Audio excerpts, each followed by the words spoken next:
صلوا علیہ وسلموا تسلیما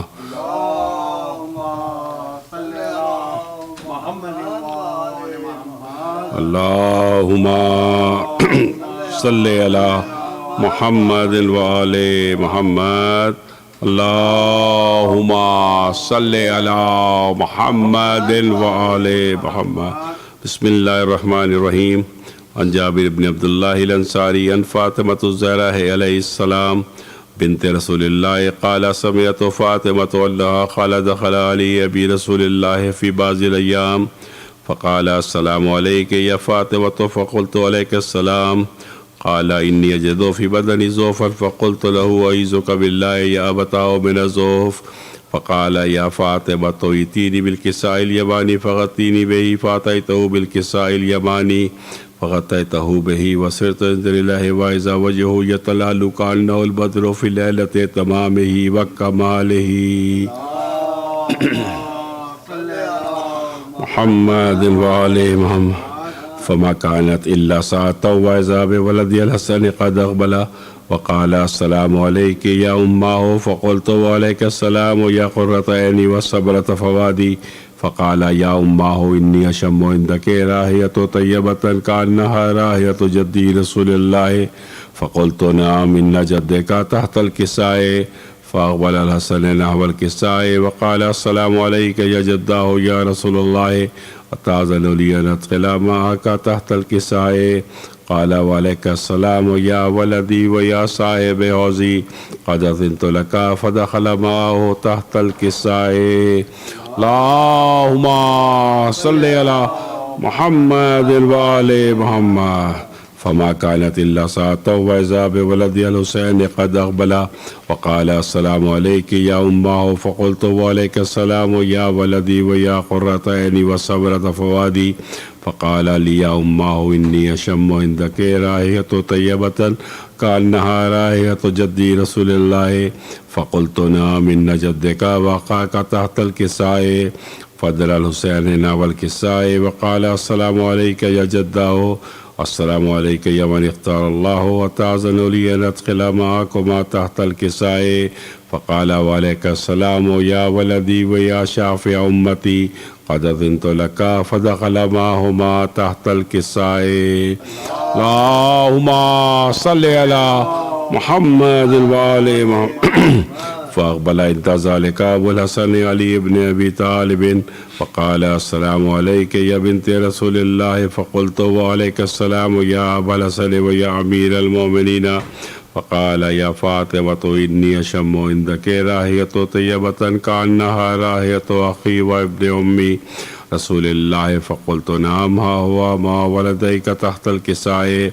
فأقبل علي نحو الكساء وقال السلام عليك يا رسول الله أتأذن لي أن أكون معكم تحت الكساء قال له عليك السلام يا أخي ويا وسيء وخليفتي وصاحب لوائي قد أذنت لك فدخل علي تحت الكساء اللهم صل على محمد وآل محمد ثم أتيت نحو الكساء وقلت السلام عليك يا أبتاه يا رسول الله أتأذن لي أن أكون معكم تحت الكساء قال وعليك السلام يا بنتي ويا بزتي قد أذنت لك فدخلت تحت الكساء اللهم صل على محمد وآل محمد فلما اكتملنا جميعا تحت الكساء أخذ بي رسول الله بطرفي الكساء وأومى بيده اليمنى إلى السماء وقال اللهم إن هؤلاء أهل بيتي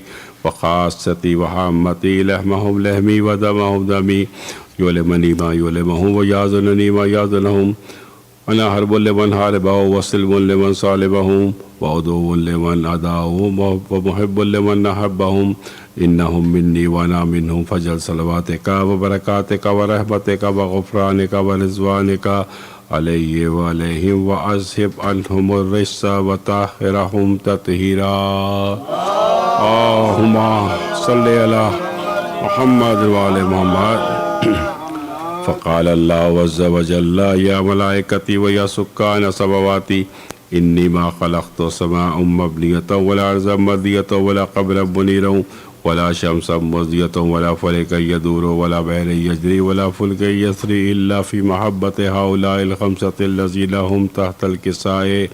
فقال الأمين جبرائيل يا ربي ومن تحت الكساء؟ فقال عز وجل اللهم أهل بيت النبوة ومعدن رسالته هم فاطمة وأبوها وبالها وبنوها. اللهم صل على محمد وآله. فقال جبرائيل يا رب يتعزل لي رحمة إلى الأرض ليكون معهم سادسا. فقال الله نعم قد أذنت لك. وهبط الأمين جبرائيل وقال السلام عليك يا رسول الله. العلي الأعلى يخلق السلام ويخصك بتحية والإكرام ويقول لك وعزتي وجلالي إني ما خلقت سماء مبنية ولا أرضا مدهية ولا قبرا منيرا ولا شمسا مضية ولا فلكا يدور ولا بحر يجري ولا فلكا يسري إلا لأجلكم ومحبتكم. وقد أذن لي أن أدخل معكم فهل تأذن لي يا رسول الله؟ فقال رسول الله وعليك السلام يا أمين أبي الله إنه نعم قد أذنت لك. فدخل جبرائيل معنا تحت الكساء. اللهم محمد وآله. فقال لأبي إن الله قد أوحى إليكم يقول إنما يريد الله ليذهب عنكم الرجس أهل البيت ويطهركم تطهيرا. اللهم صل على محمد وآل محمد. فقال علي لأبي يا رسول الله أخبر لي ما للجلوس هذا تحت الكساء من الفضل عند الله. فقال النبي صلى الله عليه وآله والذي بعثني بالحق نبيا واصطفاني برسالته نجيا ما ذكر خبر هذا في محفل من محافل أهل الأرض وفيه جمع من شيعتنا ومحبينا إلا ونزلت عليهم الرحمة وحفت بهم الملائكة واستغفرت لهم إلى أن يتفرقوا. فقال علي عليه السلام وإذا والله فزنا وفاز شيعتنا ورب الكعبة. فقال أبي رسول الله صلى الله عليه وآله يا علي والذي بعثني بالحق نبيا واصطفاني بالرسالة نجيا ما ذكر خبرنا هذا في محفل من محافل أهل الأرض وفيه جمع من شيعتنا ومحبينا وفيه مغموم إلا وفرج الله حماه ولا مغموم إلا وكشف الله غماه ولا طالب حاجة إلا وقضى الله حاجته. فقال علي عليه السلام وإذا والله فزنا وسعدنا وكذلك شيعتنا فازوا وسعدوا في الدنيا والآخرة ورب الكعبة. اللهم صل على محمد وآل محمد. اللهم صل على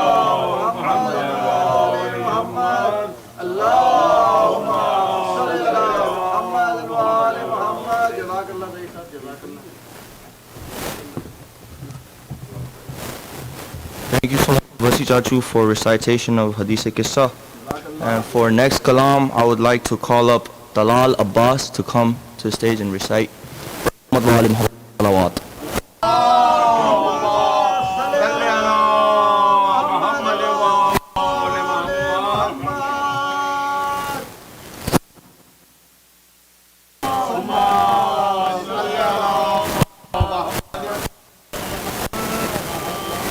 Bismillah.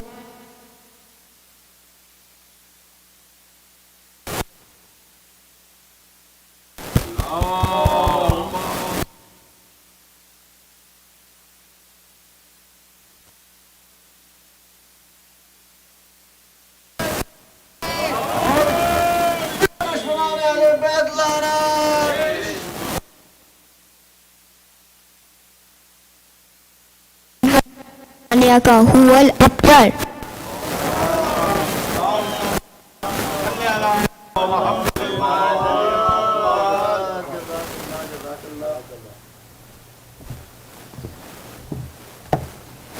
Thank you, Talal, for reading the surah. I would like to call Abbas. I would like to call Abbas Ali and come up here and Manqabat or Salam.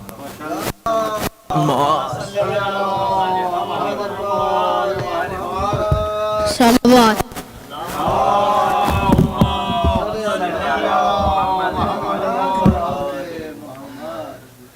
خون کے آنسو لہو لہو یہ منظر تیرے نام خون کے آنسو لہو لہو یہ منظر تیرے نام خون کے آنسو لہو لہو یہ منظر تیرے نام تپتی رہتی بے سر لاشیں سرور تیرے نام خون کے آنسو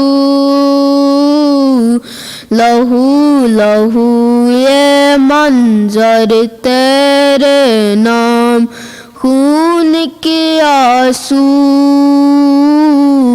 لہو لہو یہ منظر تیرے نام چلا ابو طالب کا بیٹا چلا ابو طالب کا بیٹا ندائے غیب فرش نبی پر سونے والے فرش نبی پر سونے والے خیبر تیرے نام خون کے آنسو لہو لہو یہ منظر تیرے نام خون کے آنسو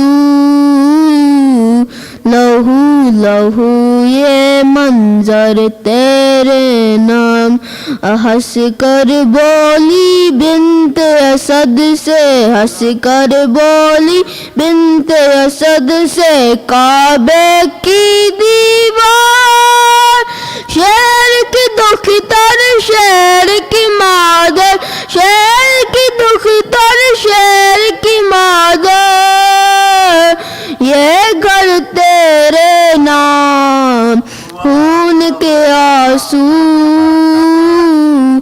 لہو لہو یہ منظر تیرے نام خون کے آنسو لہو لہو یہ منظر تیرے نام نعرہ حیدری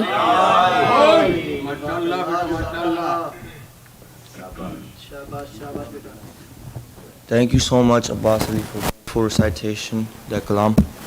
And next, I would like to invite Akbar to come and recite kalam. By Muhammad wa ali Muhammad sallallahu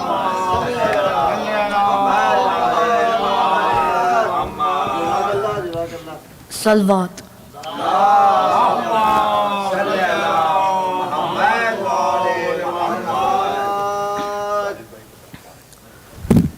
شام کا بازار عابد بیمار شام کا بازار عابد بیمار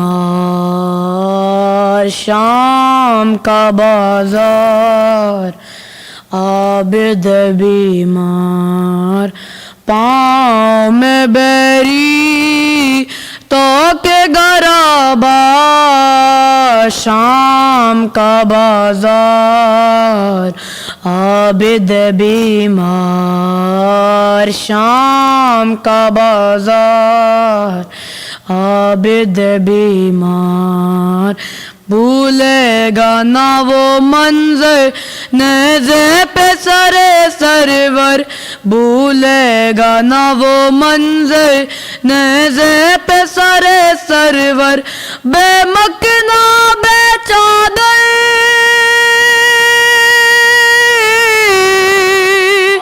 بلوے میں پپی مادر اور مجمع کفار عابد بیمار شام کا بازار عابد بیمار شام کا بازار عابد بیمار بازار کی زیبائی کونتوں پہ تماشائی بازار کی زیبائی کونتوں پہ تماشائی آدا کی سفارائی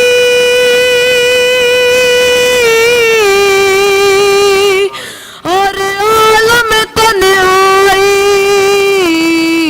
وہ بے کا سلاچار عابد بیمار شام کا بازار عابد بیمار شام کا بازار عابد بیمار کچھ میرے سے فرما دو گردن میری کھلوا دو کچھ شمر سے فرما دو گردن میری کھلوا دو سر باب کو دلوا دو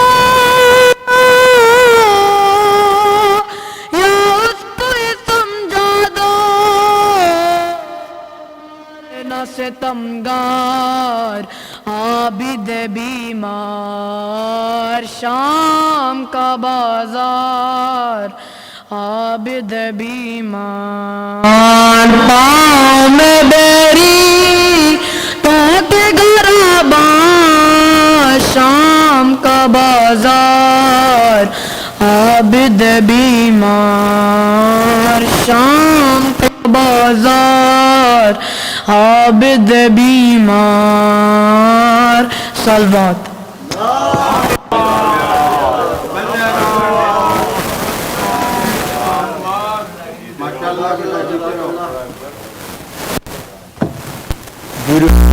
Akbar. Last but not least, I would like to call a well-known Soz Khan and reciter from DAR-E, Sami Chachu.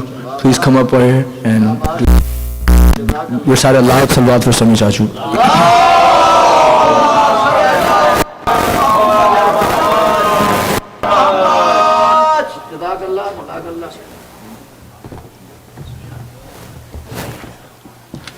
محمد والے محمد صلوات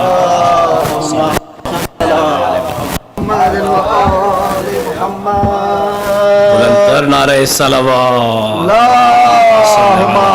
محمد والے محمد ایک بار اور نعرہ صلوات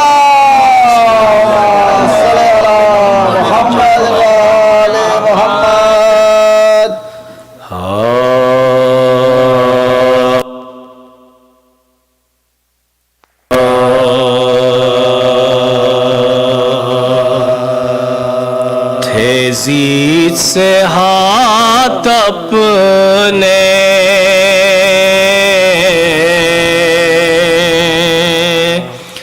دھوئے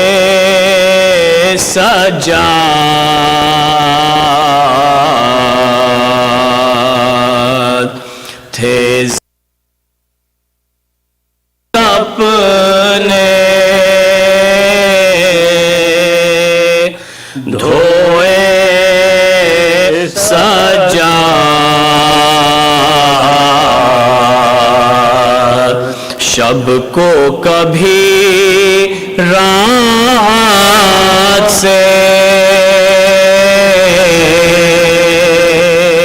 نہ سوئے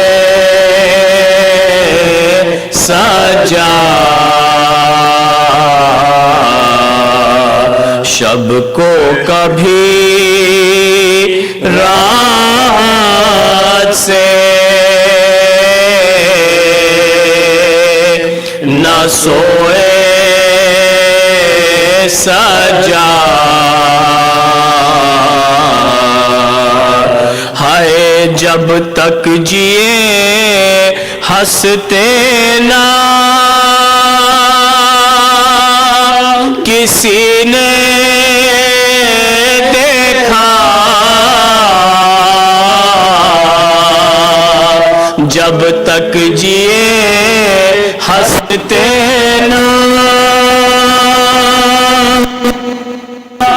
کسی نے دیکھا اور 40 برس باپ کو روئے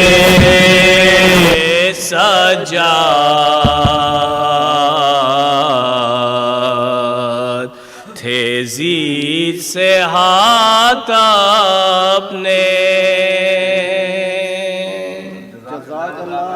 نعرہ صلوات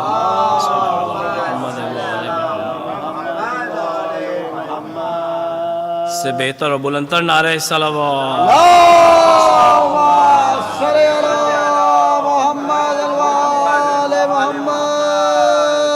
مومنین آپ سے گزارش ہے، ہمارے ضیاء بھائی جو آج ہاسپٹل میں ہے اور گھر آ گئے ہیں ماشاءاللہ سے، ان کے لیے 5 مرتبہ ائمہ یوں پڑھ دیں، کیونکہ وہ شخص ہے جو ہر مجلس میں ہر جگہ سب کے لیے بہترین انداز میں دعا کرتے ہیں، اور آج کا دن بھی اتنا بڑا ہے کہ چوتھے امام کا واسطہ دے کے ان کی اسپیڈی ریکوری کے لیے آپ سب سے ہے کہ 5 مرتبہ بسم اللہ الرحمن الرحیم. اما یجیب المضطر اذا دعاہ ویکشف السوء. اما یجیب المضطر اذا دعاہ ویکشف السوء. اما یجیب المضطر اذا دعاہ ویکشف السوء. اما یجیب المضطر اذا دعاہ ویکشف السوء. اللہم یجیب المضطر اذا دعاہ ویکشف السوء. اللہم صلی علی محمد وآل محمد. محمد وآل محمد. نعرہ صلوات. صلی علی محمد وآل محمد.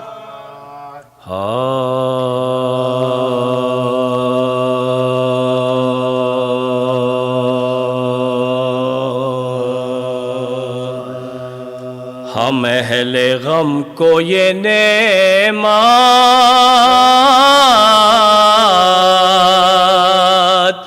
ملی ہے عابد سے. ہم اہل غم کو یہ نعمت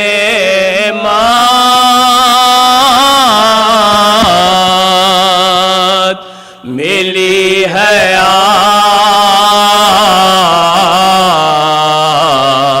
عابد سے. عزائے شاہ کی جنت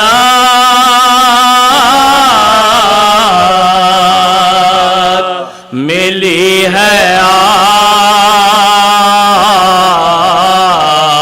عابد سے.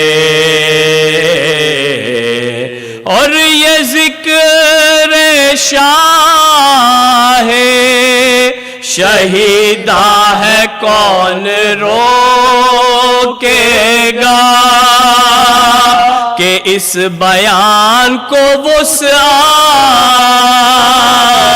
ملی ہے عابد سے. ہم اہل غم کو یہ نعمت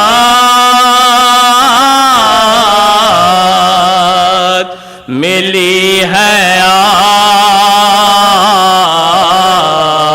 عابد سے. فضائے بے خبری میں حسینیت ہے خبر، اور اس خبر کی وضاحت ملی ہے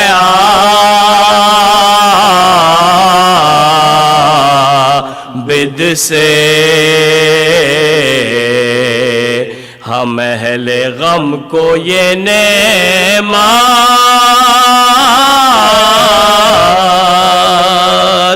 ملی ہے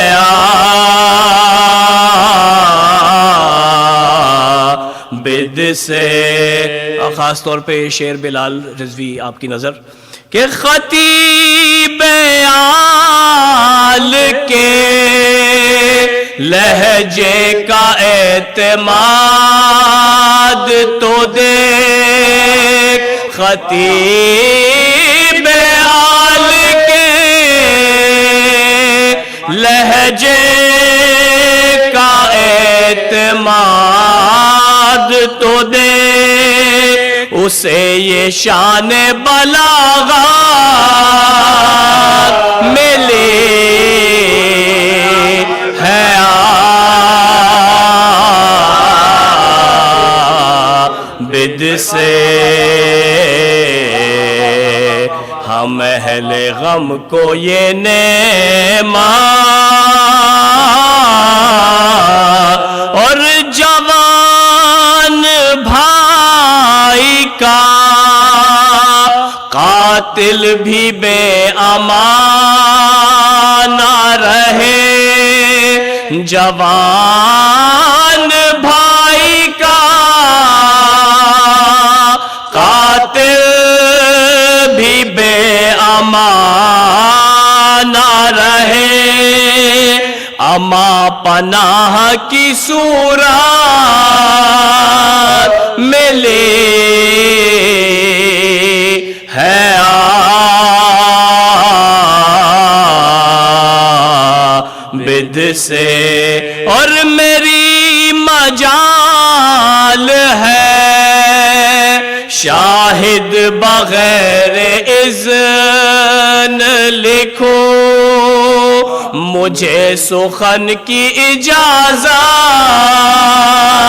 ملی ہے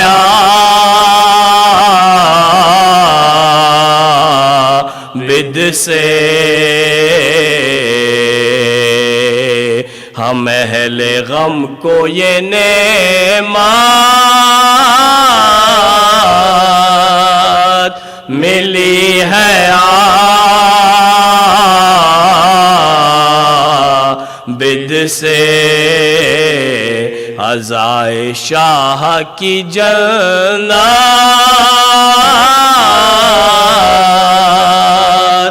ملی ہے عابد سے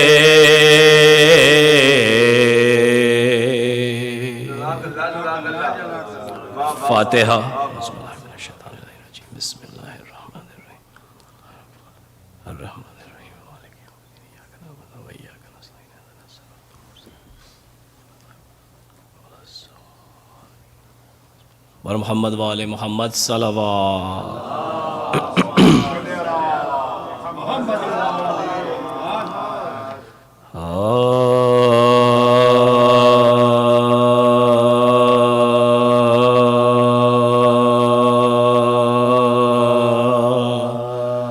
ارے جب عابد بے کس کو پیام اجل آیا جب عابد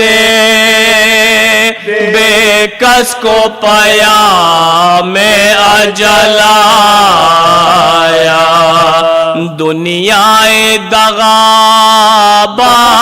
کی نیت میں بلایا وہ زہر دیا جسے سکون میں خلل آیا اور مانند حسر کٹ کے کلے جانے کلایا ارے مانند حسر کٹ کے کلے جانے کلایا ارے ظالم نے مریض شاہے دلگیر کو مارا شبر کی طرح دل بر شبیر کو مارا شبر کی طرح دل بر شبیر کو مارا ارے اولاد پیامبر پہ مصیبت کا یہ دل ہے پیاسے کے عزادار کی رحلت کا یہ دل ہے، اور مظلوم کے دل بر کی شہادت کا یہ دل ہے، عاشور کے بعد اور مصیبت کا یہ دل ہے، عاشور کے بعد اور مصیبت کا یہ دل ہے، کر اس غم سے جگر چاک ہے زہرا نبی کا، اٹھتا ہے عزادار حسین ابن علی کا، اٹھتا ہے عزادار حسین ابن علی کا، وہ زہر سے دم عابد بے کس کا اکھڑنا، سجاد دل افگار کا باقر سے بچھڑنا،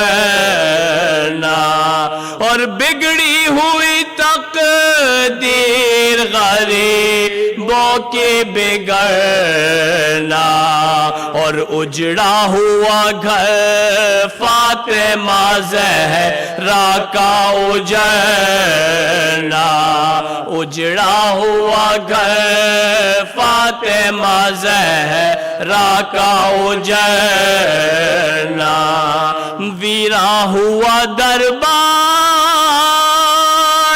ولی ابن ولی کا، ارے بجھتا ہے چراغ آج حسین ابن علی کا، بجھتا ہے چراغ آج حسین ابن علی کا، القصہ وضو کر کے مصلی پہ جب آئے، دہشت سے بدن کانپ گیا اشک بہائے، سجادے پہ سجاد پسینے میں نہائے، اور ہل ہل گیا گردوں جو لبے پاک کھلائے،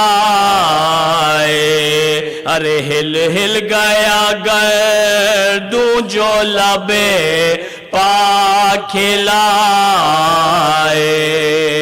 آواز یہ آتی تھی شاہ کرب و بلا کی، ارے یہ طاعت آخر ہے میرے زین عبا کی، یہ طاعت آخر ہے میرے زین عبا کی، وہ نصف شب راضی تقدیر کا سجدہ، ارے نور نظر کشتہ شمشیر کا سجدہ، پیغام اجل تھا کہ وہ دل یہ کا سجدہ، اور جس طرح کے عاشور کو شبیر کا سجدہ، جس طرح کے عاشور کو شبیر کا سجدہ، ہائے اٹھے جو مصلی سے تو غش کر گئے سجاد، ہائے ہائے میرے بابا کا حال مر گئے سجاد، اٹھے جو مصلی سے تو غش کر گئے سجاد، ہائے ہائے میرے بابا کا حال مر گئے حاجات جب عابد بے کس کو پایا میں اجل آیا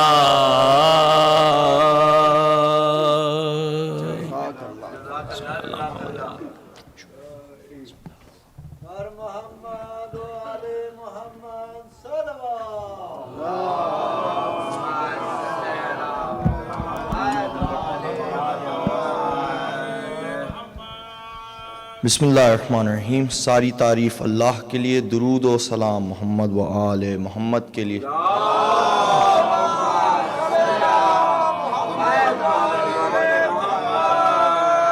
Firstly, I would like to thank the organization committee of DAR-E and especially Zulfiqar Chachu for allowing us the chance to host this majlis tonight. We truly are not worthy of this role, but because it was the command of our older brothers and Zulfiqar Chachu, we are doing so. Respected Mu'mineen and Mu'minat, as you all know, Anjuman-e Ghamkhara-e Abbas holds special gatherings, majalis, milad throughout the year, along with our regular Friday programs at DAR-E Abbas. We also put in these efforts during the Ayyam-e-Azha, our day of mourning, with daily majalis from 1st to 12th Muharram and weekend series of majlis thereafter. Tonight is the eve of 24th Muharram. It is known as the date of the martyrdom of anniversary of our fourth Imam, Imam Zain-Ul-Abideen alayhi salam. Allahumma salli ala Muhammad wa ala Muhammad. And at the conclusion of this majlis, there will be Shab-e-Taboot and Matam. Tonight is the last majlis of our majalis series, and for this series we have our esteemed guest Moulana Bilal Rizvi. Recite a loud salawat for Moulana Bilal.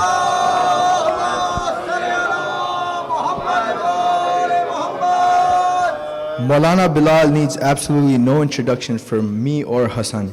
As many of you know, as many of you were here in the past and past years to witness his wisdom and eloquence and simplicity, all presented in a humble attitude.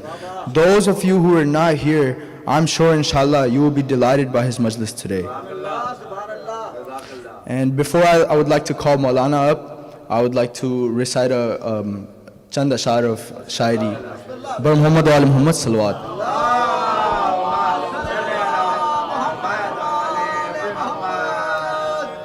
ستم کو صبر کا کلمہ پڑھانے آیا ہے، ستم کو صبر کا کلمہ پڑھانے آیا ہے، علی کے پھول کا جوہر دکھانے آیا ہے، علی کے پھول کا جوہر دکھانے آیا ہے، اور پہن کے ہتھ کڑی بیڑی حسین کا بیٹا، پہن کے ہتھ کڑی بیڑی حسین کا بیٹا امیر شام کو قیدی بنانے آیا ہے.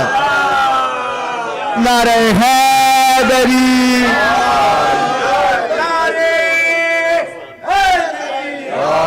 نعرہ صفدری، نعرہ خیبری، خوشنودی مولا مشکل کشا علیہ السلام، لندر سلوات.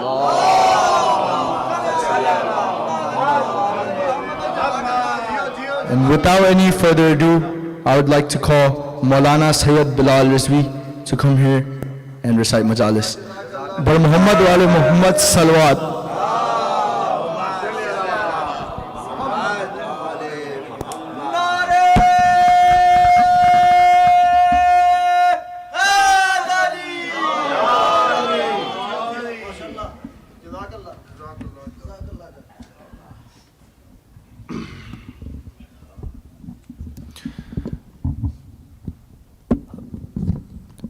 رحم الله من قرأ سورة الفاتحة. بسم الله الرحمن الرحيم. الحمد لله رب العالمين الرحمن الرحيم مالك يوم الدين إياك نعبد وإياك نستعين اهدنا الصراط المستقيم صراط الذين أنعمت عليهم غير المغضوب عليهم ولا الضالين. أعوذ بالله من الشيطان الرجيم. بسم الله الرحمن الرحيم.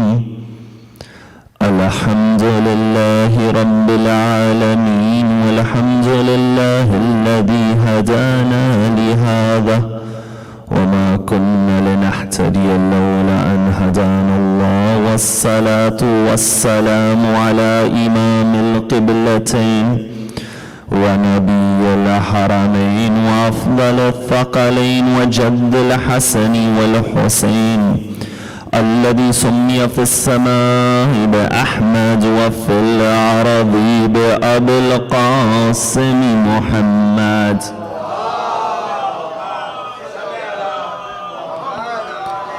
وعلى أهل بيت الطيبين الطاهرين المعصومين الصادقين والذين اذهب الله عنهم الرجس وطهرهم تطهيرا.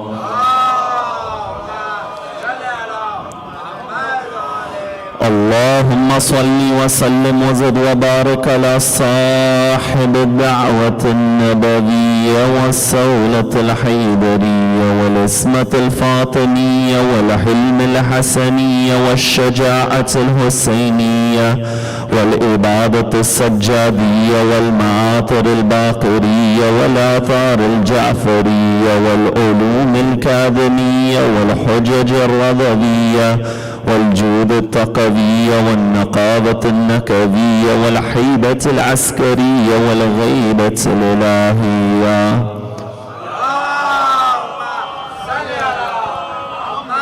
اللهم عجل فرجه وسهل مخرجه.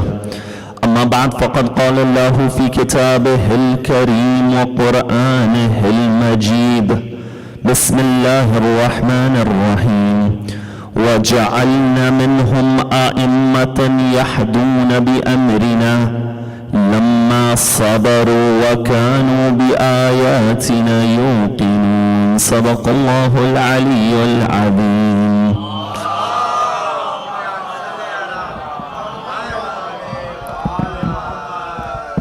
For the love of Ahlul Bayt alayhim as-salam, sallu ala Muhammad wa ali Muhammad. For the love of Imam Zain-Ul-Abideen in particular, a second salawat ala Muhammad wa ali Muhammad. For the hastening of the reappearance of the master of our time, a louder salawat ala Muhammad wa ali Muhammad. The verse which I just recited is the 24th verse of the 32nd chapter of the Quran, Surah Al-Sajda. Within this verse, Allah, He explains what are the signs of an imam. He says, وَجَعَلْنَا مِنْهُمْ أَئِمَّةً يَهْدُونَ بِأَمْرِنَا, that we have made them a'imma, and we have made them imams. The first quality of an imam within this ayat is that Allah is the one who makes an imam. وَجَعَلْنَا مِنْهُمْ أَئِمَّةً يَهْدُونَ بِأَمْرِنَا. And these imams, after we made them, their first sifat is that these individuals guide by the command of Allah. Lamma sabru, their second quality is that they have sabr and patience. وَكَانُوا بِآيَاتِنَا يُوقِنُونَ. And their third quality is that within the signs and the ayat of Allah, they are at the maqam of yaqeen and certainty. You find these are the signs mentioned within this verse. And when you look at these three signs, that they guide by Allah's command, and that they have patience, and then they are certain, you find each of these three signs manifest in a particular area within the life of Imam Zain-Ul-Abideen, salawatullahi wa salamuhu alayhi.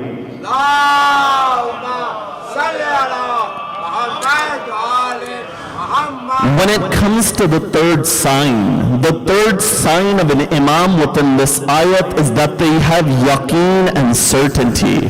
This quality of yaqeen and certainty manifests within the ibadat of Imam Zain-Ul-Abideen. You see, the Quran says, وَعْبُدْ رَبَّكَ حَتَّى يَأْتِيَكَ الْيَقِينَ, that worship Allah until you've attained that or you've attained certainty. From this verse, it becomes clear that there is a profound link between ibadat and servitude and yaqeen and certainty. That the stronger one's ibadat is, the more yaqeen they have. And the more yaqeen they have, the stronger their ibadat is. That's why the imams would say that if you recognize whose ibadat you're doing, Imam Sajjad says that you would not raise your head from sajda if you recognize whose ibadat you are doing. And you find that only comes with yaqeen and certainty. So this title of the Imam Zain-Ul-Abideen, you see the Quran says wa'bud, that worship, become an abd, become an abid. The entire world, they worshiped, the most they could become was an abid and a worshipper. But this is the one that when he did ibadat, he became Zainul Abideen. You see, ibadat is that which gives beautification and zinat to the life of an individual. But Sayyid al-Sajjad is the one who beautifies the act of ibadat itself. You see, from this laqab Zainul Abideen, we understand that there is a status that Ahlul Bayt has which is not ikhtiyari. In other words, that status is given by Allah. These individuals, out of their ikhtiyar, they did Allah's ibadat, and in return Allah made him Zainul Abideen. But what was the ibadat of Imam al-Sajjad? You know, Imam Muhammad al-Baqir salawatullahi wa salamuhu alayhi, Imam al-Baqir narrates that when I would watch my father engage with an ibadah in prayer, I would notice that my father is standing so still that the only thing moving are the clothes and his abba which are upon him. And when he would worship, I would have mercy for him to see how much he is worshiping.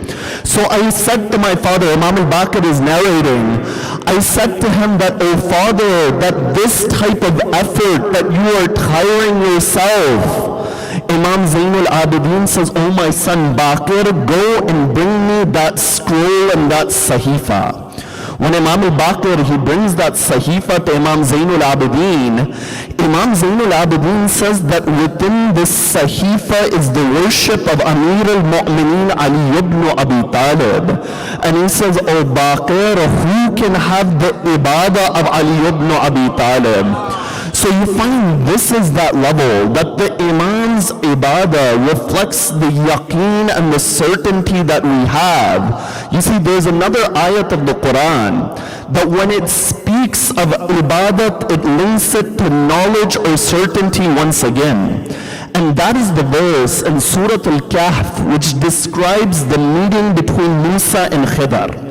When it describes the meeting between Musa and Khidr, it says that when Musa, he goes to Majma' al-Bahrain, that spot where the two seas they meet, فَوَجَدَ عَبْدًا مِنْ عِبَادِنَا آتَيْنَاهُ رَحْمَةً مِنْ عِنْدِنَا وَعَلَّمْنَاهُ مِنْ لَدُنَّا عِلْمًا. That he met a servant from amongst our servants. And this servant was given Allah's rahmat, and he was given an ilm from Allah. You see, that Khidr, the sign of him being an abid is that Allah gave his rahmah and Allah gave his ilm towards Khidr. But this is that doorstep when they come to Imam as-Sadiq and they say to the Imam that who had more ilm, Musa or Khidr? When they ask that question to Imam as-Sadiq, the Imam says that if Musa was in front of me and Khidr was in front of me, both of them would be learning from Ja'far as-Sadiq. Meaning, in other words, what? That Musa had knowledge of the zahir and the apparent. Khidr had knowledge of the batin and the inwards. But if there ever is a doorstep where the ilm of the zahir is there, the ilm of the batin is there. And that is the doorstep of Ahlul Bayt alayhimus salam. And you find this reality reflects in Imam Zain-Ul-Abideen. So from the first level, the first sign of an imam is yaqeen and certainty, and that is seen in the ibadat of Imam Zain-Ul-Abideen. The second sign of an imam within this ayat is that an imam has sabr and patience. And the sabr of Imam Zain-Ul-Abideen is reflected in the tears of Imam Zain-Ul-Abideen. You see, this statement may seem ironic because when you and I cry, we cry because we don't have sabr and we are breaking down. But Imam Zain-Ul-Abideen's tears were of a different reality because the Imam wanted to awaken the consciousness of that ummah. The Imam wanted the people to know Karbala. Every time the Imam would remind of Karbala, those wounds upon his heart would become fresh, and you find that is the sabr of Sayyid al-Sajjad. That when they place water in front of the Imam says, "Qutila Abi Atshana," that my father was killed thirsty. And when a man comes to Medina and he says, "Ana al-gharib," that I'm alone, the Imam says, "Oh man, if you were to die, would they bury you today?" The man says, "Yes, they would bury me." The Imam says, "Then if anyone was gharib, my father Hussein was gharib." You see, Imam Zain-Ul-Abideen, na'udhu billah, wasn't weak-hearted. This reminder of Karbala time and time again was to awaken the Muslim Ummah, for there to be a consciousness, and that reminder of Karbala would re-enliven the hearts of the Ummah. You know, Imam al-Rida says in a tradition, "Man jalasa majlisan yuhya fihi amruna lam yamut qalbuhu yawma tamutu fihi al-qulub." That whoever sits in a majlis, in a gathering where the affairs of us Ali Muhammad is remembered, the hearts of those individuals will not die upon the day when the hearts they die. You see, there are many alamat of the sign of the heart being alive. And there are many alamat that the heart of a person has become dead. For example, Amir al-Mu'mineen, in his famous letter to Imam al-Hassan in Nahj al-Balagha, he says, "Ahyi qalbaka bil-maw'ida." That advice is something which enlivens the heart. Because that advice, it inclines you in a positive direction. And in that manner, the heart is enlivened when you follow that advice. But this hadith doesn't say you have to do anything to follow. This hadith says the moment you sit in that majlis where Ali Muhammad is remembered, at that very moment, the heart of an individual is alive. That's why there are many asarat from just attending the majlis of Imam al-Hussein. You see, the first asar, the first effect of attending the majlis of Imam al-Hussein is that the heart of a person isn't inclined towards sin and dunub. That from the first level, when the heart is purified with the masayib of Sayyid al-Shuhada, you find that at the level of the marifat of an individual, they will hesitate when they go towards sin. The second athar and sign of the majlis of Imam al-Hussein is that they will find enjoyment and lutf in the ibadat of Allah. You see, in the time period of Musa, there is an individual that Allah says that, "O Musa, my adhab and my punishment has come upon this person." So they say that Musa says that, which person is it? Allah says it's this individual. When Musa investigates, he says this person has a family. This person has a home. This person has wealth. This person has everything. Ya Allah, what azab and punishment has come upon him? Allah says, "O Musa, I removed the lutf and the sweetness of my dhikr from his heart." And the moment that sweetness of dhikr is removed from the heart, then that is a sign of my azab. So you find Imam Zain-Ul-Abideen, that when he demonstrates his sabr and his patience, you find that he is awakening the consciousness of an ummah. But at the third level, the third sign of an imam mentioned within this verse is that an imam guides by the command of Allah. You see, what was the guidance of Imam Zain-Ul-Abideen? when we look at the life of the Imam, you find that we have one khutbah from the Imam openly. That khutbah is given in Sham. You find when we look at the students of the Imam, they were not students of Imam Zain-Ul-Abideen in the way that they were students of Imam Muhammad al-Baqir and Imam al-Sadiq. So at the end of the day, what is that hidayat Imam Zain-Ul-Abideen gave? And you find that hidayat was in the du'as of Imam Zain-Ul-Abideen. You see, many people, they discuss that what was the impact of Karbala. You know, one group would come forth and they would say that after Karbala, the sanctity of the Khalifa was not there. That before Karbala, the Khalifa was viewed as a political and a religious head. But after Karbala, you find that the Khilafat became more political than a religious identity. But when you look at all of these discussions, why is it that we don't say that Sahifa Al-Sajjadiyya was one of the nata'ij and impact of Karbala? Because that heartbreak, that masayib of Imam Zain-Ul-Abideen allowed an individual with a broken heart to call upon Allah.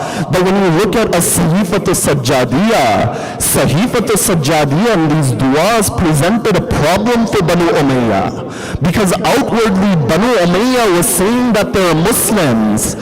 Now when a man is reciting du'a towards Allah, either you stop his dua and your kufr becomes apparent, or you let him recite these duas and everyone becomes his follower.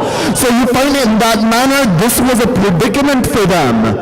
So you find these duas in a Sahifa Al-Sajjadiyya. You know, we read commentary after commentary. We reflect time and time again to understand these duas. Imam Zain-Ul-Abideen didn't have to think about these du'as. He raises his hand, he begins to speak to Allah. The moment he begins to speak to Allah, you find that the dua, it comes out immediately. And the reality of this dua is that it would give yaqeen towards individuals. You know, after Yazid, he rampages Medina. In Waqi'atul Harra, it stated that rain didn't fall in the land of Medina. And at that point, the Muslims, they gathered, they recited Salatul Istisqa. Salatul Istisqa is that prayer which you do to seek the rain coming down. As they're reciting Salatul Istisqa, they're noticing that nothing is happening. At that moment, a slave of African origin, he comes to Masjid al-Nabawi, he raises his hand and rain begins to fall immediately. They begin to think that who is this individual that we as a community have gathered to recite this salat? He comes, he raises his hand, rain begins to fall. So they begin to follow this individual. And as they're following this individual, he goes to the door of Imam Zain-Ul-Abideen. And when he goes to the door of Imam Zain-Ul-Abideen, that man says to the Imam that I want to purchase one of your servants. When all of those servants, they come out, the man says, no, the servant which I want isn't here. That individual comes out afterwards. The Imam says, go with this man. As he's going towards him, he raises his hand in dua, and he says, oh Allah, I had made another and an oath that as long as I was alive, I would spend my life in the servant and the khidmat of Zain-Ul-Abideen. But now Allah, now that I'm leaving this house, take my life away from me. And you find he dies at that moment. That if you want to understand the status of Imam Zain-Ul-Abideen, you find the servants of Imam Zain-Ul-Abideen are those who are mustajab al-da'wat. You see, to say that it's the fadail of the Imam, that his du'as are accepted, that isn't the fadail of the Imam. The fadail of the Imam is that his khuddam and his servants become mustajab al-da'wat. You see, this is Zain-Ul-Abideen. So when you look at these reality of these du'as of Imam Zain-Ul-Abideen, you find that they have a profound reality. And that's why tonight, as a means of an introduction, we'll examine a Sahifa Al-Sajjadiyya, and we'll examine how does one approach a Sahifa Al-Sajjadiyya. Because when we look in our communities, oftentimes after the Quran, Nahjul Balagha is placed at the second level. And the maqam of Nahjul Balagha is a great maqam. But there's a difference between Nahjul Balagha and As-Sahifa Al-Sajjadiyya. Nahjul Balagha was compiled by Sayyid al-Rabi. As-Sahifa Al-Sajjadiyya was compiled by Imam Zain-Ul-Abideen. That Imam Zain-Ul-Abideen, on one side he would dictate As-Sahifa Al-Sajjadiyya to Imam Muhammad al-Baqir, and on the other side he would dictate it to Zayd al-Shaheed as well. That is why there are two asnad and chains for Sahifa Al-Sajjadiyya. One sanad, it goes through Imam al-Baqir to Imam al-Sadiq. Imam al-Sadiq gives it to his son Ismail, and you find that there is a common narrator by the name of Mutawakkil ibn Harun. Whereas the Zaydi isnad of Sahifa Al-Sajjadiyya, it goes from Zayd to his son Yahya, and then it goes to Mutawakkil ibn Harun. Mutawakkil ibn Harun, he narrates that I met Yahya ibn Zayd. When I met Yahya ibn Zayd, I said to him that I am coming from Medina. And when I said this to him, he says to me that, did you meet my cousin Ja'far al-Sadiq in Medina? He says, yes, I met Ja'far al-Sadiq, but I can't disclose what he said. You find that Yahya says that I am not afraid of the outcome, disclose it. He says, very well, Imam al-Sadiq said that you will be martyred, and you find that is your end affair.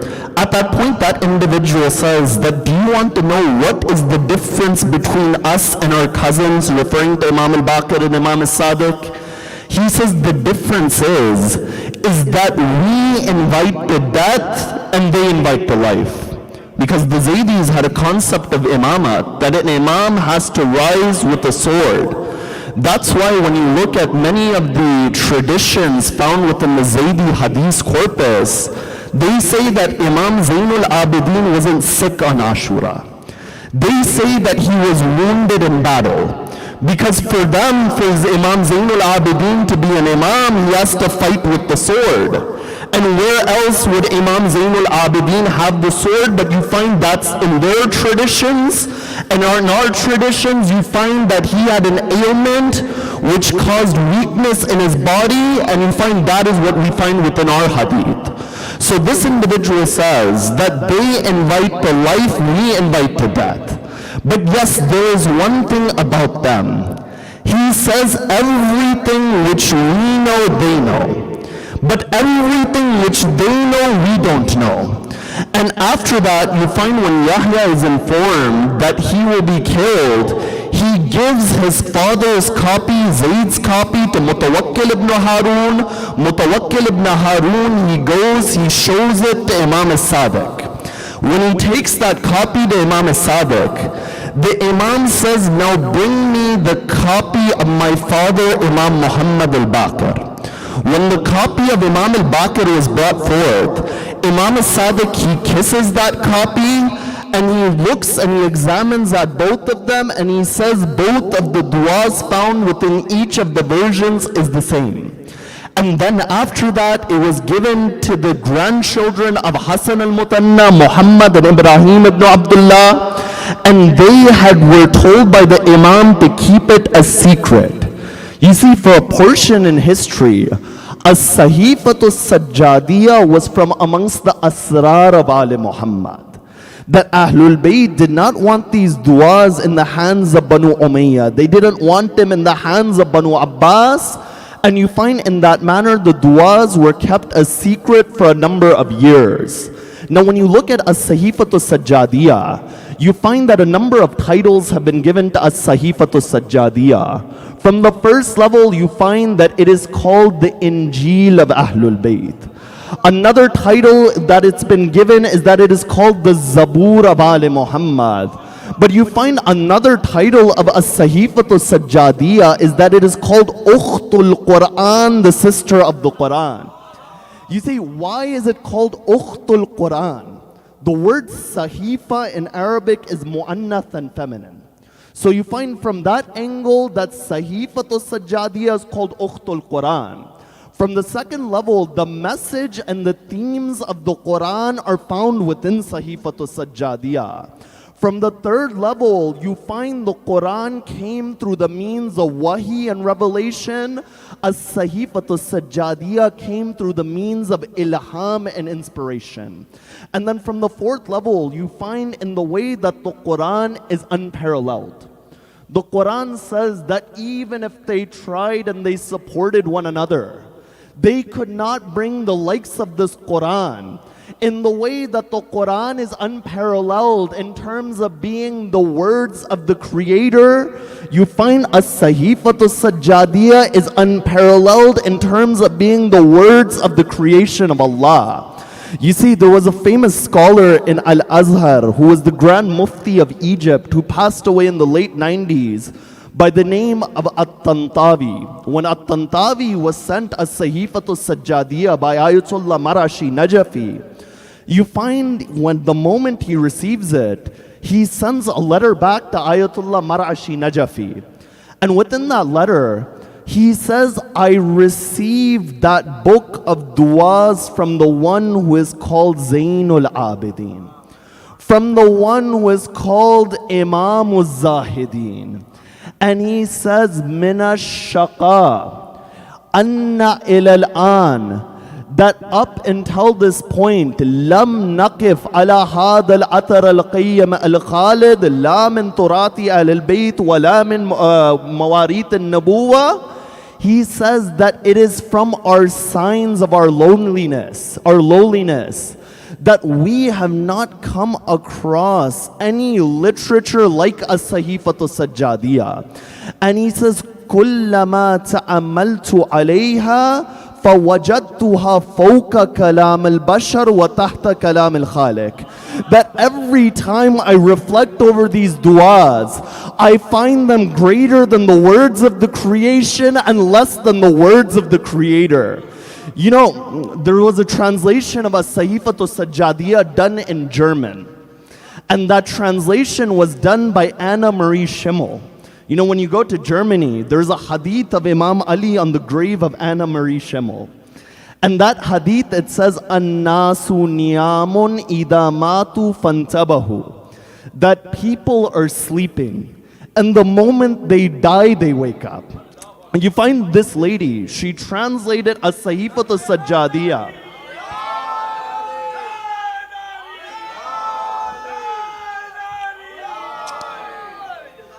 This lady, she translated As-Sahifa Al-Sajjadiyya into German. And she writes a story in the German introduction. I don't know German, somebody who made me aware of this. Is that she says that when I was working on translating As-Sahifa Al-Sajjadiyya, at that point my mother was ill. And in that time period, there would be multiple people in one hospital room. It's not like the hospitals over here. She says that there was another lady in the room with my mother, that she was also ill and she would see me working every single day. And she says, she would ask me that, what are you working on?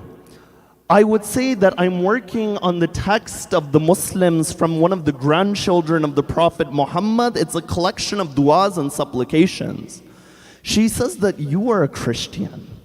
We have our own tradition of du'as and supplications. And you are working on a text by a Muslim figure? Anna Marie Schimmel says, I didn't give any reply to her. All I did is when my copy of the Sahifa, my translation was published, I sent her a copy. After I sent her a copy, I received a reply where she said that never have I felt the presence of God like within these du'as. You find this is As-Sahifa Al-Sajjadiyya, And even within the Vatican, within Rome, they keep a Sahifa Al-Sajjadiyya within the Vatican today as well. So you find this is a Sahifa Al-Sajjadiyya. Now before I come to the context of the du'as in a Sahifa Al-Sajjadiyya, as a means of a tamheed and introduction, it's important that we understand what is dua. You know, if I were to ask the majority of the people within this room that what is dua, they would say that it is an iltimas, it's a request. When you need something, you ask Allah for it. But when you look at the hadith of Ahlul Bayt give a different reality on dua. When Rasulullah says, ad-dua huwa al-ibadah, that dua is ibadah. Or he says, ad-dua mukhul ibadah, that dua is the core of worship. Or Imam al-Baqir says, ad-dua afdalul ibadah, that is the greatest worship. Then you find dua must have a different reality than just asking from Allah, because it's been described as the central pillar between your relationship with Allah. And to understand the essence of dua, you find you have to look at what does the word dua mean linguistically in Arabic. You know, when you look at the word dua in Arabic, it comes from the verb da'a yad'u, which means to call upon Allah. That's why the core of dua is to call and to speak to your beloved. You know, many people, they ask the question that I made dua, my dua wasn't answered. But if your perspective on dua is that you are speaking with Allah, whether that dua is answered or not answered, you've achieved your goal within that dua. You know, in one tradition, in one hadith al-Qudsi, Allah says, Ya Musa, salni kulla ma tahtaju ilay, hatta alfa shatik wa milha ajinik.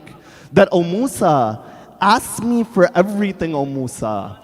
Even that grass for your sheep or the salt for your bread, ask from me. In other words, Allah is saying that nothing is too small to come to my doorstep.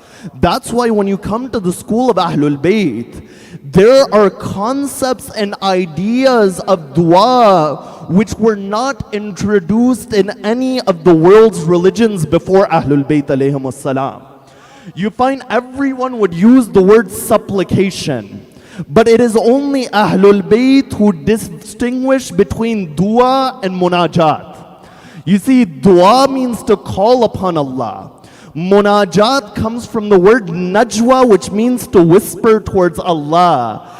That, O human being, in every state, whether you have energy or weakness, whether you are strong or tired, then an individual should engage within this act of dua. You know, there's another hadith al-Qudsi comes to mind. Within that hadith al-Qudsi, you find that Musa, he's asked to Allah, that, O Musa, go and ask that is Allah far so we should call upon him? Or is Allah close that we should whisper to him? Allah at that moment, he replies to Musa that Ana jalisun man dhakarani ya Musa, that I am next to the person who is remembering me, O Musa. You see, when you understand dua as calling upon Allah, then you find that the function of dua is that it allows one's soul to be molded around the irada of Allah. You know, there's a dua of Imam Zain-Ul-Abideen in Sahifa Al-Sajjadiyya. The Imam says within this dua that, O Allah, times of sickness came upon me, and times of health came upon me. But, oh Allah, I didn't know which of these two was better for me. You see, what does this dua, this one line, it shows that oftentimes our ilm is limited. Our knowledge is limited. The Imam is saying, oh Allah, I don't know whether health or sickness is better for me, whether ease or hardship is better for me. You see, this is that way when one engages in the act of dua, and when his soul is molded around the irada of Allah through the act of dua, then you find that ananiya and that selfishness is killed within an individual. That's why the hadith it says that when Janab-e-Zahra would stand within the mihrab and Noor would emanate and the feet of Janab-e-Zahra would swell, Imam al-Hasan would come and he would say, "O mother, that who did you make dua for?" Janab-e-Zahra would say, "Al-jar tummaddar." That, "Ya bunayya, I was praying for our neighbors, then I'll pray for those within the house." You know, another hadith it says that when you make dua for 40 individuals before yourself, Allah accepts that dua.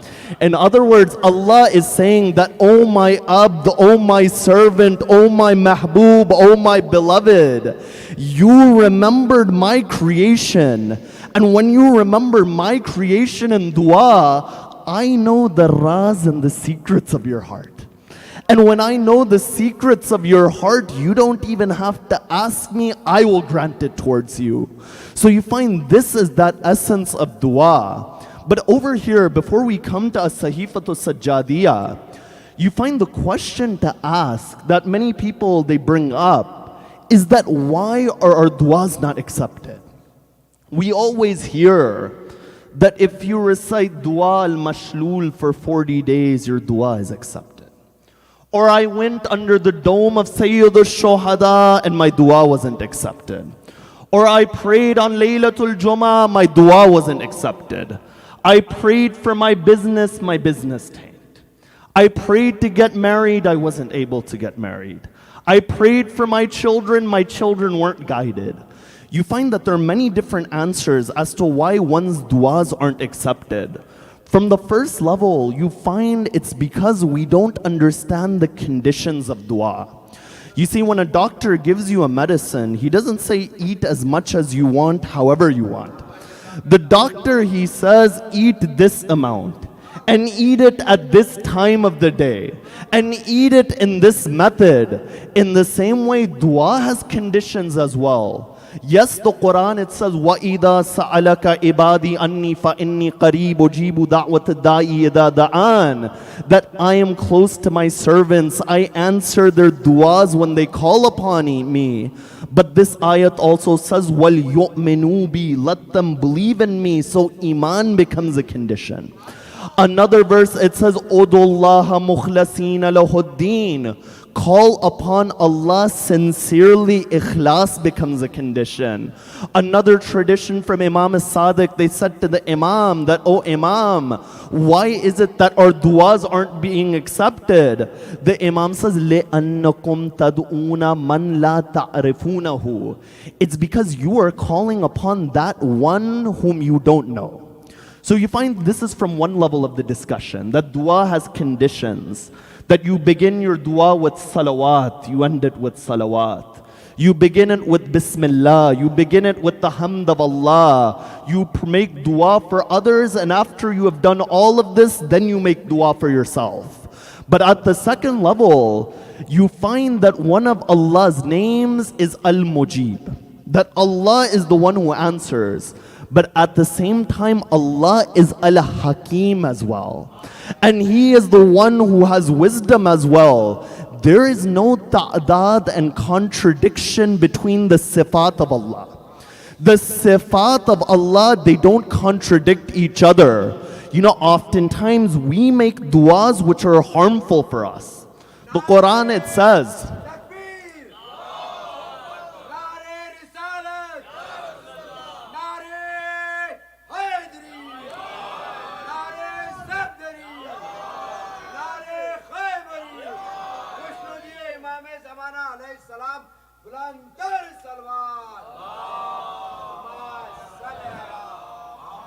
the Quran, it says, وَيَدُ الْإِنسَانَ بِالشَّرْ دُعَاءَهُ بِالْخَيْرِ. That mankind, in the way he makes dua for evil, he makes dua for good, he makes dua for evil as well. But you find the third answer to this question as to why our duas aren't accepted is that the dua of a mu'min is always accepted. that a dua of a believer is never rejected. Imam Zain-Ul-Abideen in a hadith, he says, Du'a'ul mu'min ala thalat, that the dua of a mu'min is of three types. Either Allah grants it to them immediately, or Allah replaces it with something better, or Allah gives them an ajr in the hereafter and removes bala from that individual. You know, there's the famous incident of Allama al-Amini. When Allama al-Amini was within the haram in Najaf, Allama al-Amini, he had become crippled by the end of his life. He had a leg ailment. He would go to the haram of Amir al-Mu'mineen, he would make dua, and you find that he would still have that ailment. One day, as he's sitting, a person from the valley, one of the Bedouins, they came. And without any ta'deeb, without any adab and etiquette, when that Bedouin comes to the haram, that individual goes to the Dar-E and says, Ya Ali, if you don't cure me, ukfur, I disbelieve. At that moment, the dua was accepted. Allama al-Amini is sitting there that I wrote Al-Ghadir. I am a mujtahid. I've spent my life acquiring ilm. This individual, they came to the haram, their dua is accepted immediately. Allama al-Amini, he goes to the Dar-E of Amir al-Mu'mineen and he says, Ya Ali, if you don't grant me my hajat, I'm turning away from you. That night, he sees Amir al-Mu'mineen. And Amir al-Mu'mineen says, Oh Amini, the reason we gave that individual their dua is because they would have lost iman and they would have actually turned away. But you, O Allama al-Amini, where would you go? You would go from my doorstep, you would end up at my doorstep again. Then Amir al-Mu'mineen says that, Oh Allama al-Amini, when you see your ajr upon the day of judgment for this ailment, you will wish that none of your duas were accepted. There's a hadith of Imam Sadiq. That hadith, it says that if the mu'mineen saw the ajr of their trials and their hardships, they would wish that their body is cut into pieces. That you find this is that perspective which Ahlul Bayt, they give from that. So you find from this level, this is the reality of Sahifa Al-Sajjadiyya and dua. But now when you look at Sahifa Al-Sajjadiyya, you find dua after dua explains the realities of Islam. That if you want to understand Allah's Tawheed, you have the first dua in Sahifa Al-Sajjadiyya. And if you want to understand Rasulullah, the Imam says, لَقَدْ مَنَّ اللَّهُ عَلَى الْمُؤْمِنِينَ إِذْ بَعَثَ فِيهِمْ رَسُولًا مِنْ أَنفُسِهِمْ. The Imam is saying that Allah gave a favor to the believers when He gave them the Prophet within this ummah. If you want to understand the Malaika, you find that there is the third dua of Sahifa Al-Sajjadiyya. But from amongst the duas of Sahifa Al-Sajjadiyya, which is of great importance, is dua number 7, which is the dua which Imam Zain-Ul-Abideen would recite in hardship. You know, I've seen ulama in Najaf, Sayyid Sistani in particular, that whenever anyone would ask for advice for hardship, he would give dua number 7 from Sahifa Al-Sajjadiyya. And that is that dua which says, Ya man tuhallu bihi uqadul makarih. Look at the wordings of the Imam. The Imam is saying, Oh, the one who unties the knots of difficulties. Doesn't it feel that when you're in difficulties, there is a knot within your chest, that you're not able to breathe? The Imam is saying, Oh Allah, you untie those knots. وَيَا مَنْ يُفْتَأُ بِهِ حَدُّ الشَّدَائِدِ. The Imam is saying severity and shadaid is something which is sharp. It's something which cuts through, but oh Allah, you are the one who dulls those shadaid. You are the one who dulls those hardships. You know, people, they ask the question, why does hardship occur in our life? You know, many people, they think it's just because of sin that hardship comes. You see, if that was the case, then it can only apply to us. Ahlul Bayt faced hardship. Ahlul Bayt were ma'soom. Rasulullah says, Ma udiya nabiyun kama uditu. That no Nabi was given aziyah and hardship like I, Rasulullah. So you find our understanding of hardship as presented in this dua is something which is wider. So from one level, you find, yes, sins bring hardship. If I lie to an individual, a person won't accept my truth, that's a hardship upon me. But from the second level, Allah, He wants to test the believers. And He wants to elevate the believers as well. You know, hardship doesn't just mean a loss of wealth, but hardship also means being tested with your status. You know, you look, there's one hadith that says that after the love of the dunya leaves the heart of an individual, everything to go, the final thing which leaves the heart of an individual is the love of status. You know, there's many individuals, they live in a small house and they have their tasbih within their hand and their beard is long and they pray all day. But even those individuals, some of them enjoy the status that they get from being known as Abid.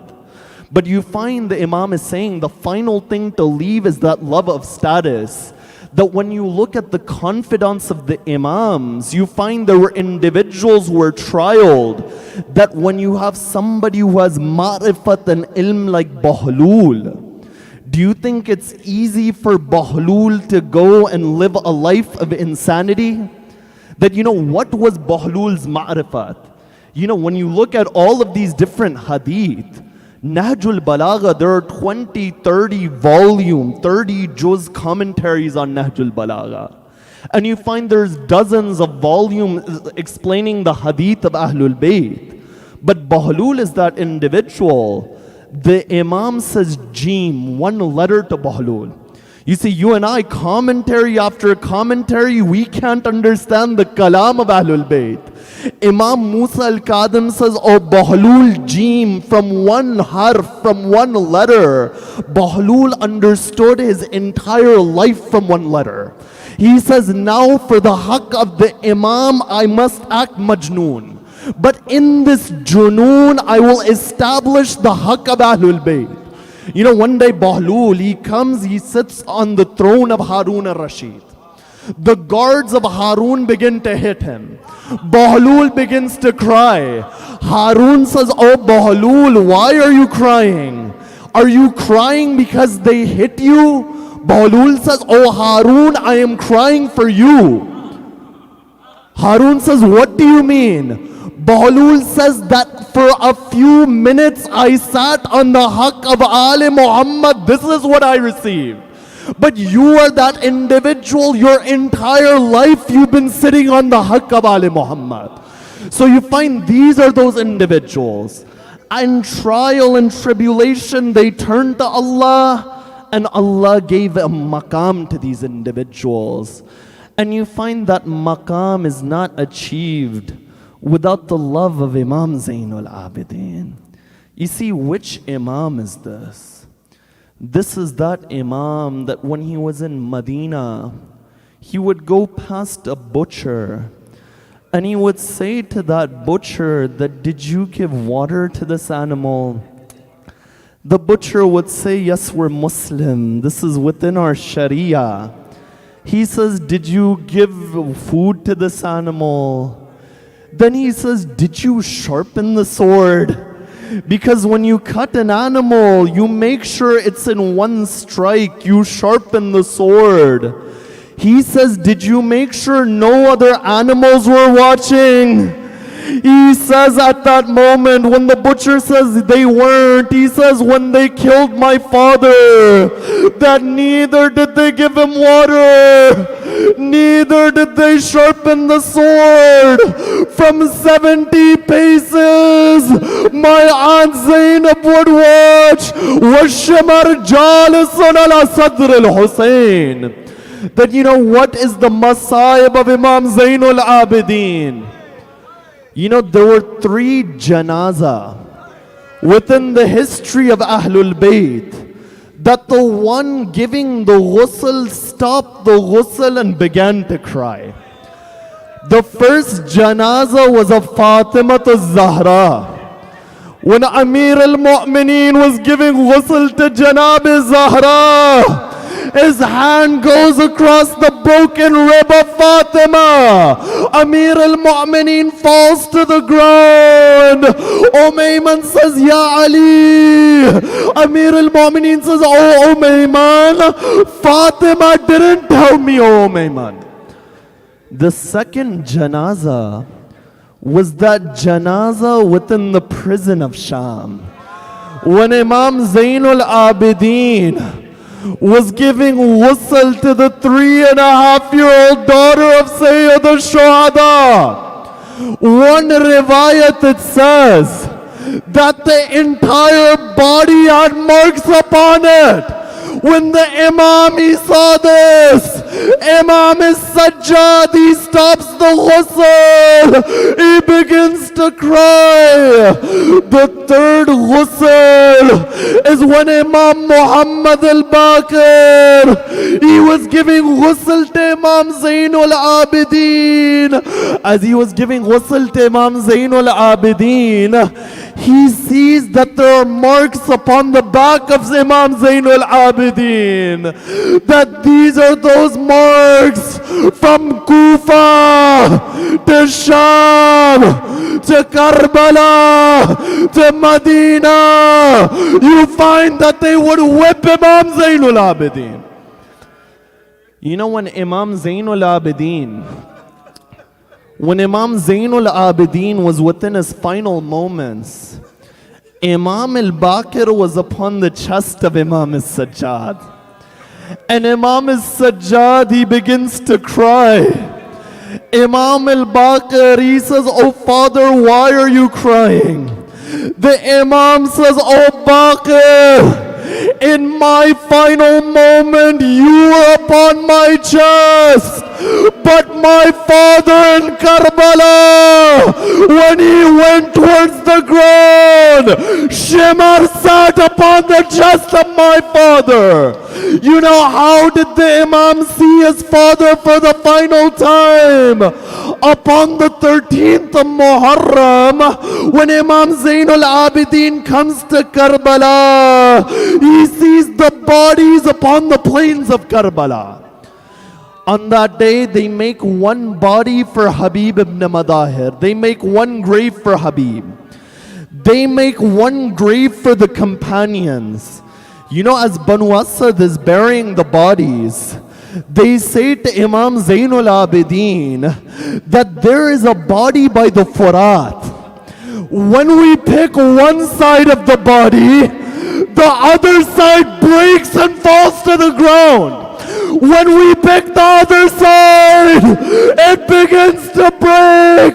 The Imam says, that is the body of my Chacha Abbas. I will bury that body. Imam Zain-Ul-Abideen buried Abu Fadl Abbas. Then after that, the Imam says, Oh Banu Asad, only an Imam will bury an Imam. He puts his Abba on the ground. That why does he place his Abba on the ground? He begins to collect the pieces of Sayyid al-Shuhada. He begins to bury Imam al-Hussein. But you know, the Riwayah says that as the body of Imam al-Hussein is being placed in the ground, a voice comes from the body of the Imam.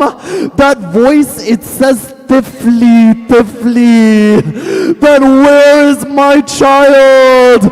Imam Zain-Ul-Abideen says, Oh Banu Asad, where is the body of the infant? He buries Asghar on the chest of the Imam, Akbar by the feet of the Imam. He writes on the grave, هذا قبر أبي عبد الله الذي قتل غريبا وحيدا فريدا عطشانا ألا لعنة الله على القوم الظالمين ماطم حسين.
سامنے دربار کے غیرت سجاد کا ہے یہ کیسا امتحان، سامنے دربار کے غیرت سجاد کا ہے یہ کیسا امتحان، سامنے دربار کے غیرت سجاد کا ہے یہ کیسا امتحان، سامنے دربار کے غیرت سجاد کا ہے یہ کیسا امتحان، سامنے دربار کے غیرت سجاد کا ہے یہ کیسا امتحان، سامنے دربار کے غیرت سجاد کا ہے یہ کیسا امتحان، دربار کے غیرت سجاد کا ہے یہ کیسا امتحان، تین دن گزرے کھڑی ہے، تین دن گزرے کھڑی ہے فاطمہ کی بیٹیاں، سامنے دربار کے غیرت سجاد کا ہے یہ کیسا امتحان، سامنے دربار کے غیرت سجاد کا ہے یہ کیسا امتحان، سامنے دربار کے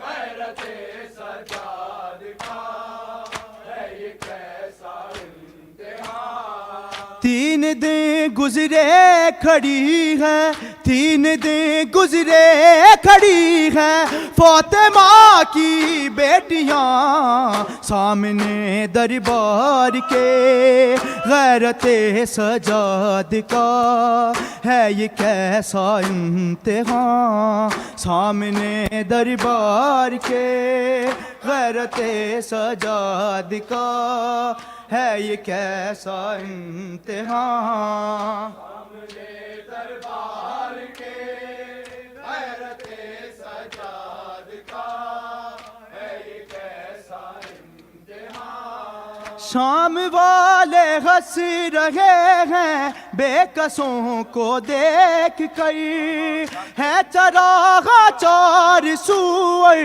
سج رہے ہیں بامدے، باب سات پہ رکا ہے، باب سات پہ رکا ہے بے کسوں کا کاروان، سامنے دربار کے غیرت سجاد کا ہے یہ کیسا امتحان، سامنے دربار کے غیرت سجاد کا ہے یہ کیسا امتحان، سامنے دربار کے غیرت سجاد کا ہے یہ کیسا امتحان، شام والے ہنس رہے ہیں بے کسوں کو دیکھ کے، ہے چراغ چار سوئے سج رہے ہیں بامدے، باب سات پہ رکا ہے، باب سات پہ رکا ہے بے کسوں کا کاروان، سامنے دربار کے غیرت سجاد کا ہے یہ کیسا امتحان، سامنے دربار کے غیرت سجاد کا ہے یہ کیسا امتحان، سامنے دربار کے غیرت سجاد کا ہے یہ کیسا امتحان، تین دن گزرے کھڑی ہے، تین دن گزرے کھڑی ہے فاطمہ کی بیٹیاں، سامنے دربار کے غیرت سجاد کا ہے یہ کیسا امتحان.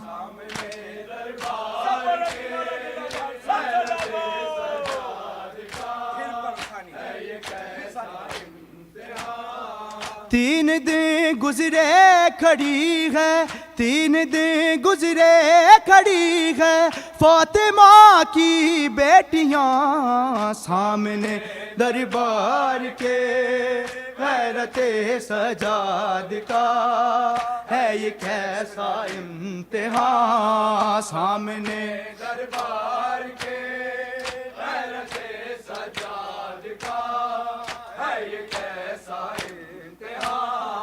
سر علی اکبر کا نیزے پری اٹھاتے ہیں شکی, سن چکی 17 اذانیں بیردا بنت علی, رو رہی ہے اذا سن, رو رہی ہے اذا سن, کر علی اکبر کی ماں سامنے دربار کے, غیرت سجاد کا ہے یہ کیسا امتحان. سامنے دربار کے غیرت سجاد کا ہے یہ کیسا امتحان. سامنے دربار کے غیرت سجاد کا ہے یہ کیسا امتحان. سر علی اکبر کا نیزے پر اٹھاتے ہیں شکی, سن چکی 17 اذانیں بیردا بنت علی, رو رہی ہے اذا سن, رو رہی ہے اذا سن, کر علی اکبر کی ماں سامنے دربار کے, غیرت سجاد کا ہے یہ کیسا امتحان. سامنے دربار کے غیرت سجاد کا ہے یہ کیسا امتحان. تین دن گزرے کھڑی ہے, تین دن گزرے کھڑی ہے, فاطمہ کی بیٹیاں سامنے دربار کے, غیرت سجاد کا ہے یہ کیسا امتحان. سامنے دربار کے غیرت سجاد کا ہے یہ کیسا امتحان. مثل زہرا سر جھکائے شامیوں میں آ گئی, 4 برسوں میں سکینہ پر ضعیفی چھا گئی, کان بھی زخمی ہے گالوں, کان بھی زخمی ہے گالوں, پر تماچوں کے نشان سامنے دربار کے, غیرت سجاد کا ہے یہ کیسا امتحان. سامنے دربار کے غیرت سجاد کا ہے یہ کیسا امتحان. سامنے دربار کے غیرت سجاد کا ہے یہ کیسا امتحان. تین دن گزرے کھڑی ہے, تین دن گزرے کھڑی ہے, فاطمہ کی بیٹیاں سامنے دربار کے, غیرت سجاد کا ہے یہ کیسا امتحان. سامنے دربار کے غیرت سجاد کا ہے یہ کیسا امتحان. شام والے ہنس رہے ہیں بے کسوں کو دیکھ کے, ہے چراغ 4 سور سج رہے ہیں بامدے, باب سات پر رکا ہے, باب سات پر رکا ہے, بے کسوں کا کارواں سامنے دربار کے, غیرت سجاد کا ہے یہ کیسا امتحان. سامنے دربار کے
जज़ाकल्लाह साहब मिलके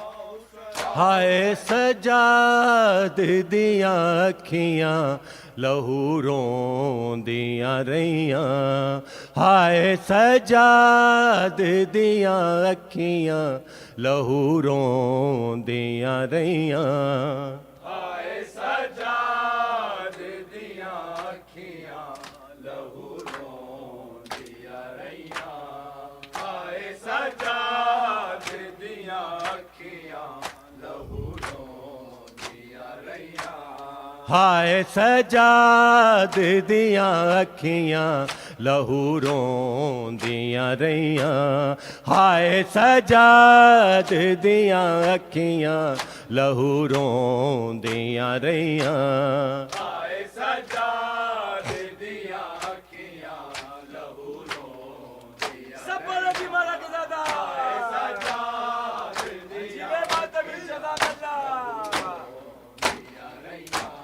हाय सजाद दियां अखियां लहू रोंदियां रहियां हाय सजाद दियां अखियां लहू रोंदियां रहियां हाय सजाद दियां अखियां लहू रोंदियां रहियां हाय सजाद दियां अखियां लहू रोंदियां रहियां ज़हरा दियां जायां ते ज़हरा दियां जायां ते जदों पत्थरां दियां हाय बारिशां पईयां हाय सजाद दियां अखियां लहू रोंदियां रहियां हाय सजाद दियां अखियां लहू रोंदियां रहियां जी माता जी सजाद दियां अखियां लहू रोंदियां रहियां ज़हरा दियां जायां ते ज़हरा दियां जायां ते जदों पत्थरां दियां हाय बारिशां पईयां हाय सजाद दियां अखियां लहू रोंदियां रहियां हाय सजाद दियां सब पढ़ो लहू रोंदियां रहियां हाय सजाद दियां अखियां लहू रोंदियां रहियां हाय शाम दे बाज़ारां दे विच आले नबी ते हाय शाम दे बाज़ारां दे विच आले नबी ते सुटिया सी गरम पानी अते कैदियां नू संग मार दी गईयां हाय सजाद दियां अखियां लहू रोंदियां रहियां हाय सजाद दियां अखियां लहू रोंदियां रहियां हाय सजाद दियां अखियां लहू रोंदियां रहियां हाय शाम दे बाज़ारां दे विच आले नबी ते हाय शाम दे बाज़ारां दे विच आले नबी ते सुटिया सी गरम पानी अते कैदियां नू संग मार दी गईयां हाय सजाद दियां अखियां लहू रोंदियां रहियां हाय सजाद दियां पढ़ो जी सारे लहू रोंदियां रहियां हाय सजाद दियां अखियां लहू रोंदियां रहियां ज़हरा दियां जायां ते ज़हरा दियां जायां ते